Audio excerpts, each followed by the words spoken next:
Hey friends, Phil Hurley here along with my dear friend Chris Beall. We both play together in a great group called the South Austin Moonlighters, but today we're here to share some really special guitars with you. We're going to do kind of a little taste test comparison between an authentic first year 1958 Gibson ES-335 compared with my 2014 Rich Robinson ES-335, again made by Gibson. At first look, they're pretty much the same exact guitar. What we'll kind of look at are some of the subtle differences.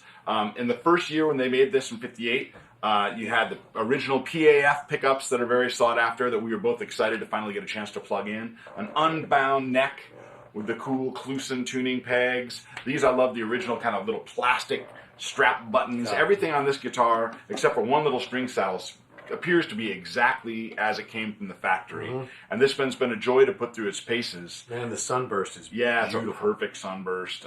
What we're comparing it with is this. This was a reproduction made of Rich Robinson's 1963 factory Bigsby. You know, whenever you see this little custom-made guard, it's basically to hide the little studs for where the tailpiece would have been. Mine has the burst buckers, which is a modern Gibson pickup in it, bound neck. But everything else is pretty much the same. What year was that one patterned after? This is patterned after a 63. So one of the things I've learned about the 58 is not only did it have an unbound neck, but they had a little bit of a different neck angle. So if you see, you'll see on some of the detailed shots, the bridge has to be dropped, or the studs on the tailpiece are dropped all the way flush through the body. Though I will say, there's not a dead fret on that guitar. It plays perfectly. Some people are a little more partial to the 59s, end up being a little more collectible because they did a bound neck. And they also adjusted the neck angle a little bit for that next year. But this one's been a joy to play. I mean, Chris and I both got a chance to take this one out at Green Hall and really play it at its paces. You say, a lot of times you say, man, that an instrument just wanted to make noise or whatever. This is that thing. At volume, there's something that just happens. On the lead pickup, it wants to play, you know, Clapton. It's true. It wants to play, you know. And did you notice too that there was like a resonance through the whole guitar? I felt like the neck was ringing in simpatico with the whole body and stuff.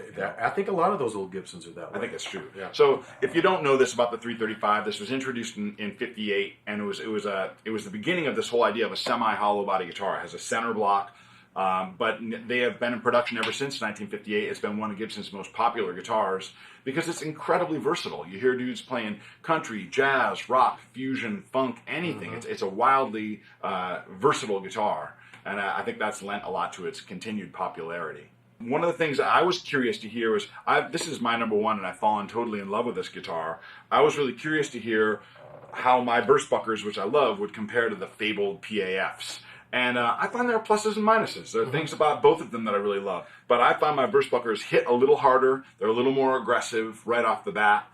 Still really tonal, but like these want to really come out and rock. Where I found the PFs, the top was a little rounder. It was a little softer, but there was this throaty musicality that's just undeniable. I kind of understood why people freak out on those pickups because across the whole fretboard it stayed consistently musical. Really cool. Yeah, I felt like on this particular guitar, and I bet on yours too. I think I have played that one live.